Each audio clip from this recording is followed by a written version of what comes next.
خصلت۔ وہ اسلم رحمانی کی کوٹھی کے ڈرائنگ روم میں بیٹھا ہوا تھا۔ سامنے صوفے پر فریدہ بیٹھی ہوئی تھی۔ وہ بے حد خوبرو عورت تھی اور نقوش تیکھے تھے اور جسم بھرا بھرا اور سانچے بھی میں ڈھلا ہوا تھا۔ عامر نے اسے گہری نظروں سے دیکھا۔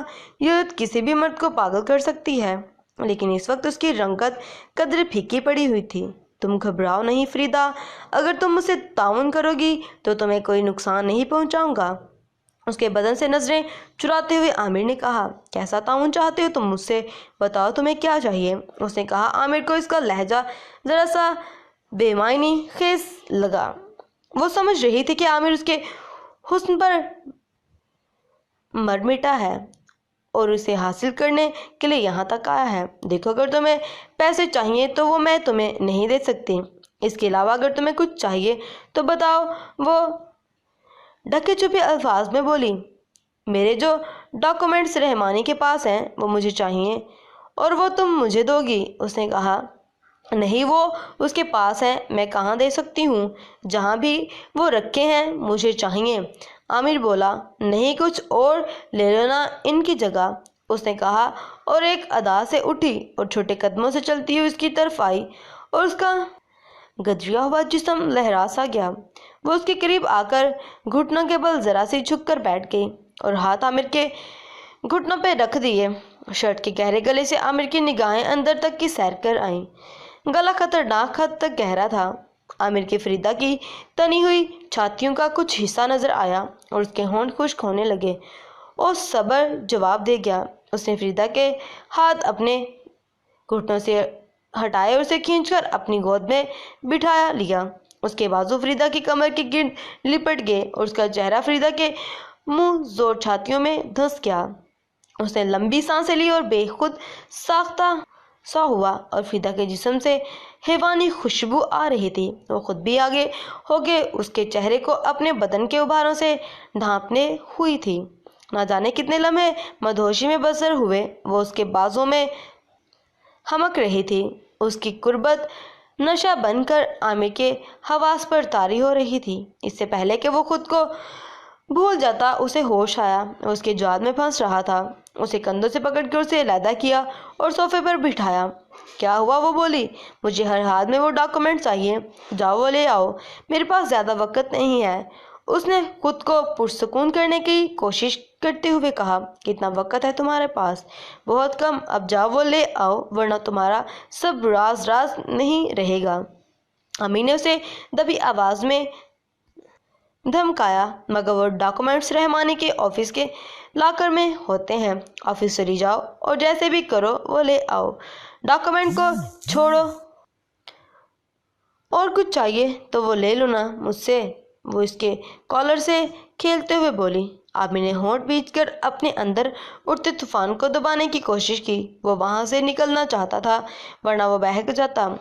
تم ابھی آفس جاؤ اور ڈاکومنٹس لے کر آؤ، پھر میں انہیں لینے آ جاؤں گا۔ اس نے فریدہ سے کہا، ٹھیک ہے، پر وہ مرد سی آواز میں بولی، لیکن انہیں لینے کب آؤ گے؟ تمہارا شوہر گھر کس وقت آتا ہے؟ عامر نے پوچھا۔ 4 بجے۔ ٹھیک ہے، میں 3 بجے آ کر لے جاؤں گا، اس نے کہا اور جانے کے لیے کھڑا ہوا۔ نہیں، 2 بجے آ جاؤ، وہ بے باکی سے اس کے سامنے کھڑے ہوتے ہوئے بولی۔ عامر نے لمبی سانس لی اور وہ جانتا تھا کہ وہ اسے جلدی کیوں بلا رہی ہے۔ ٹھیک ہے، دیکھوں گا، اس نے کہا۔ اگر آپ نے سارا عامر گھر آیا اور حسن کو ڈرائنگ روم میں بیٹھا دیکھ کر دروازے میں ہی رک گیا۔ وہ سامنے ہی صوفے پر بیٹھا ہوا تھا، پاؤں اس نے ٹیبل پر رکھے ہوئے تھے۔ ساتھ ہی دوسرے صوفے پر فریحہ بیٹھی ہوئی تھی۔ اسے دیکھ کر وہ مسکرایا، اٹھ کر گلے لگا لیا۔ عامر نے بھی گرم جوشی کا مظاہرہ کیا۔ تم کراچی سے کب آئے؟ عامر نے پوچھا اور فریحہ کی نظر بچا کر اسے گھورا تھا۔ مگر میرا تو 1 گھنٹہ ہو گیا ہے یار آئے ہوئے، تم ہی مٹر گشت پر نکلے ہوئے ہو۔ کال پر لیتے میں گاڑی کے لیے، لیکن ایئرپورٹ پر پک کرنے آ جاتا، حسن نے اسے گھورتے ہوئے کہا۔ وہ کمینی سی ہنسی ہنسا تھا۔ اسے گھر پہ دیکھ کر عامر کو عجیب سا احساس ہوا تھا۔ اب وہ چاہ کر بھی فریحہ سے اس طرح سے بے تکلفی سے بات نہیں کر سکتا تھا نا۔ اسے سوتے ہوئے دیکھنے کے لیے اس کے کمرے میں جا سکتا تھا۔ اس کے دل پہ گھونسا سا پڑا، لیکن رات کی باتوں کے بعد اس کی ذہنی حالت بدلی تھی۔ اب وہ فریحہ کے راستے ہموار کرنا چاہتا تھا۔ اگر وہ حسن سے محبت کرتی تھی تو اسے ان کے ٹوٹتے رشتوں کو سنوارنا چاہیے تھا، نہ کہ ان کے بیچ دیوار بننا چاہیے تھا۔ یہی محبت کا کرینہ تھا۔ وہ کچھ دیر ادھر ادھر کی باتیں کرنے کے بعد لاؤن میں نکل آئے۔ تمہارے منصوبے کا کیا بنا؟ تنہائی ملتے ہی عامر نے اسے پوچھا تھا۔ کون سے منصوبے؟ حسن چونکا۔ وہی جو تم بنائے بیٹھے ہو، فریحہ کو چھوڑنے کا اور دوسری شادی کرنے کا منصوبہ، اس نے کہا۔ حسن مسکرایا۔ وہ اپنی جگہ پر ہے، مناسب وقت آنے پر یہ عمل کروں گا۔ کیا تم نے یہ فیصلہ لینے سے پہلے فریدہ کے بارے میں پوری طرح چھان پٹک کی ہے؟ عامر نے اسے بغور دیکھتے ہوئے مضبوط لہجے میں کہا۔ حسن چونکا۔ تمہاری اس بات کا کیا مطلب ہے؟ جس سے کوئی تعلق بنانا ہو اس کے بارے میں پوری معلومات لی جاتی ہے نا؟ عامر نے کہا۔ وہ دونوں ٹہلتے ٹہلتے لاؤن کے بیچ میں رک گئے تھے۔ عامر سوچ سمجھ کر بات کرو، حسن نے سرد لہجے میں کہا۔ میں سوچ سمجھ کر ہی بات کر رہا ہوں۔ تم فریدہ کے بارے میں کتنا جانتے ہو؟ عامر نے اس کی آنکھوں میں آنکھیں گاڑتے ہوئے بولا۔ 3 سال سے اسے جانتا ہوں، اس کی ہر ایک بات پتہ ہے مجھے، حسن نے کہا تو عامر نے نفی میں سر ہلایا تھا۔ تمہیں بہت ساری چیزیں نہیں پتہ میرے دوست۔ کیا نہیں پتہ؟ کیا تمہیں پتہ ہے کہ وہ اپنے شوہر کی غیر موجودگی میں تمہارے علاوہ کس کس کو اپنے گھر بلاتی ہے؟ عامر کا لہجہ بے حد گمبھیر تھا۔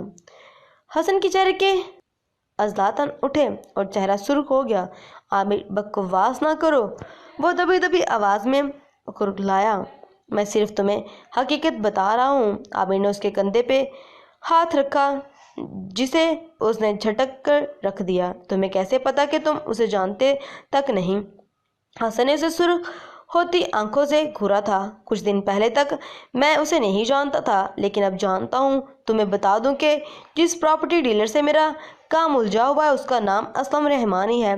اسے تو تم بخوبی جانتے ہوگے۔ فریدہ کا شوہر؟ حسن بے یقینی اور غصے سے اسے دیکھتا رہا۔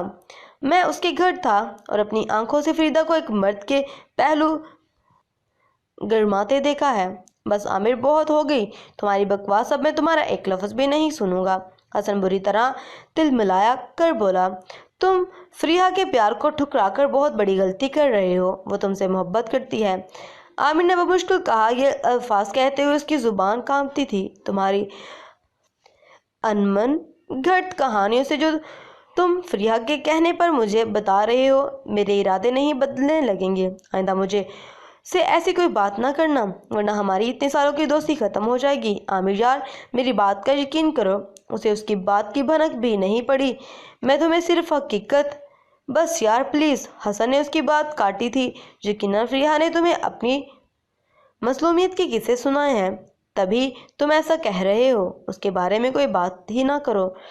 میں شاور لینے جا رہا ہوں، پھر لنچ ساتھ میں کریں گے، حسن بولا اور اندر کی طرف بڑھ گیا۔ عامر اسے جاتے ہوئے دیکھتا رہا۔ ان کی دوستی 8 سال پرانی تھی، جسے انہوں نے قائم رکھا تھا اور کئی موقعوں پر شانے سے شانہ ملا کر ایک دوسرے کا ساتھ دیا تھا، مگر آج ان کے بیچ تلخی پھیلی تھی۔ حسن نے اس کی کسی بات کا یقین نہیں کیا تھا۔ وہ لاؤن میں بڑی کرسی پر بیٹھ گیا اور سر پشت سے ٹکا دیا، اور اسے فریحہ کی سہاگ کو محفوظ رکھنا، وہ جو اس کی خاموشی محبت تھی، مگر اس کی محبت کا اس کا شوہر تھا۔ اسے کچھ دیر بعد فریدہ سے اپنے ڈاکومنٹس لینے جانا تھا۔ اسے صبح کے اس قریب غربت میں بتائے لمحے یاد آئے تو وہ عورت عجیب تھی۔ اس کے قریب جا کر خود کو ہوش میں رکھنا مشکل کام تھا۔ وہ دیر تک وہیں بیٹھا سوچتا رہا، پھر ایک خیال آنے پر مطمئن ہو گیا۔ جاری ہے۔ نیکسٹ ایپیسوڈ کے لیے کمنٹ سیکشن میں نیکسٹ لکھیں۔ اگر آپ کو فریدہ اور فریحہ اینڈ عامر کی یہ سٹوری آپ کو پسند آ رہی ہے تو لازمی اپنی رائے مجھے کمنٹ سیکشن میں ضرور لکھیے گا، تاکہ میں اس کی ایپیسوڈ جلد از جلد آپ کے ساتھ شیئر کرتی رہوں۔ اور اس ویڈیو کو زیادہ سے زیادہ پیار دیں اور جانیے کہ نیکسٹ ان کے ساتھ کیا ہوا، کیا ارادے ان کے بدلے، کیا چیزیں ان کی لائف میں بدلی۔ جاننے کے لیے چینل کو سبسکرائب کریں، کیونکہ نیکسٹ ایپیسوڈ اس بندے